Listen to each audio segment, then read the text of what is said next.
কাল যে আসলো।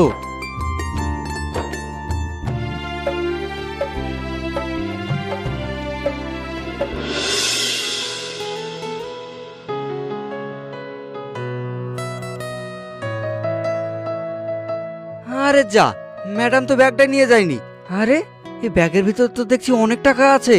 আমি বরং ব্যাগটা ম্যাডামকে দিয়ে আসি।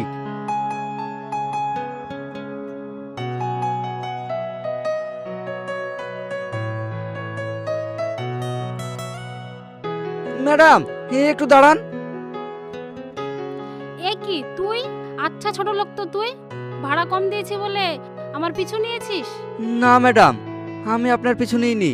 আপনি এই ব্যাগটা আমার গাড়িতে ফেলে রেখে এসেছিলেন, সেই জন্য আপনাকে আমি দিতে এসেছি। আমার মনে হয় এই ব্যাগটাতে অনেক টাকা আছে, আপনি দেখে নেন। আমার ভুল হয়ে গেছে, তুমি আমাকে ক্ষমা করে দাও। সত্যি